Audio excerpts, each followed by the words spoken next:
We've all been there. You need a plumber, a restaurant, whatever. You pull out your phone, and what's the first thing you look for? Those little gold stars. Online reviews literally guide our lives. But have you ever really, truly stopped to think about what's behind that perfect 4.8 star rating? Well, today we're going to pull back the curtain and decode the science of the review machine.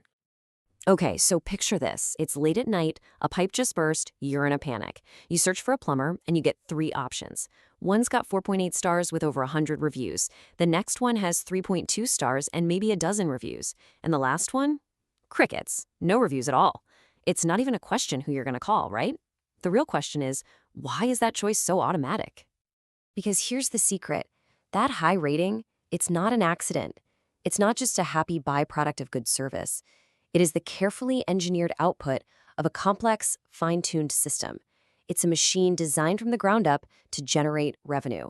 And today, we're going to take that machine apart, piece by piece.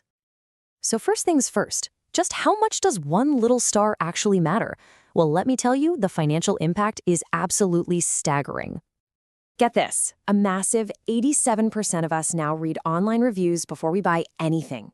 That means for a business, their online reviews aren't just some nice to have. They are the new front door. It's the first impression, and for many, it's the only impression. And this translates directly to the bottom line. We're talking real money here. Businesses that get serious about optimizing their reviews see an average revenue bump of 31% in just the first year. That is a game-changing number. And it's not just about having a good rating. It's also about volume. See this? A business with 50-plus reviews converts customers at a rate that's 67% higher than one with just a handful. Why? It's all about trust. Lots of recent reviews act as this powerful social proof. It basically screams to new customers, hey, we're legit, lots of people trust us and you can too. But, and this is a big but, while the upside of getting this right is huge, the downside of getting it wrong, it's even bigger. There's a whole hidden world of costs and crises that come with mismanaging your reputation, and believe me, the stakes are incredibly high. Our source material calls this the review gap crisis, and that's because an astonishing 82% of businesses have fewer than 10 Google reviews. They are fundamentally invisible online. They're getting left in the dust in a race they don't even know they're running, while their competitors are just pulling further and further ahead with these smart strategies. And this is where it gets really dangerous. Let's call this the 85% rule. A single negative review that you ignore, it doesn't just cost you one customer. No, it's a giant red flag that scares away the vast majority of everyone else who sees it.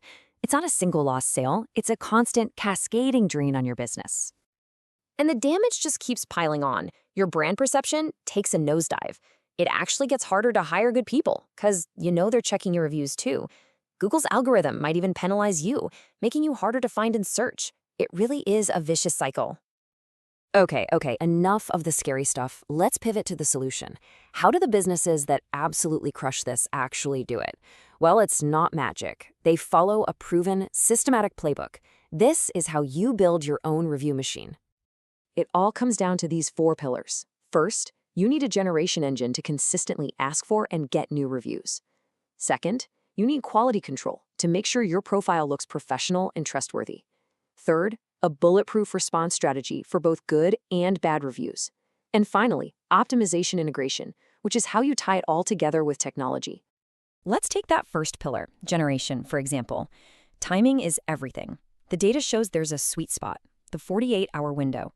You want to ask for that review between 24 and 48 hours after the job is done. If you ask too soon, they haven't really processed the experience. But if you wait too long, that happy glow has faded and they've moved on. So what happens when you get a good review?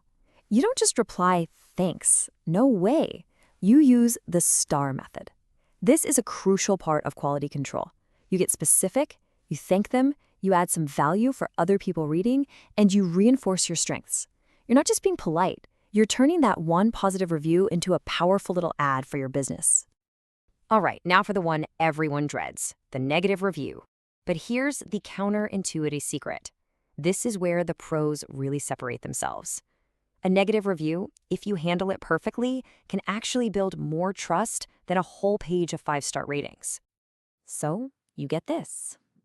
Oof. It's a punch to the gut, right? Completely disappointed, unprofessional. The natural human instinct is to either get defensive or just to ignore it and hope it goes away. That is the absolute worst thing you can do. Instead, you take a breath and you use the HEART method. This is your response strategy in action. You halt, don't fire back an emotional reply. You empathize, genuinely. You apologize, you respond with a clear solution, and then, this is key, you take the conversation offline to fix it. And the public result looks something like this. Now, see what's happening here? This response isn't just for that one angry customer. It's for every single potential customer who is scrolling through your reviews. It communicates loud and clear. We care, we take responsibility, and when we mess up, we fix it. That builds an incredible amount of trust. So we have the four-pillar system, but where is all this headed? Well, the future of this entire process is being absolutely supercharged by AI, making the whole machine smarter, faster, and way more effective. And this is where that fourth pillar, optimization integration, really comes alive. The killer advantage of AI is its ability to create personalization at scale. It looks at your customer data and crafts the perfect, most effective review request for each individual person. And it does it automatically. And I mean, just look at the difference here. It is night and day. On the left, you've got that generic, boring request we've all gotten and immediately ignored. On the right, the AI-optimized version. It uses her name, it mentions her specific project, it sounds warm and human. Which one do you think is going to get a response? But here is where it gets really mind-blowing. The technology is so advanced now that it can analyze customer interactions and actually predict who is most likely to leave you a great review. Even better, it can flag customers who seem unhappy, so you can reach out and solve their problem before it ever turns into a public, negative review. It's a total shift from being reactive to being truly proactive. So the next time you're scrolling and you see that business with a perfect 5-star rating, you have to ask yourself, is that an honest reflection of great service, or is it the perfectly engineered results of a sophisticated machine? Now that you know how the machine works, the choice is yours.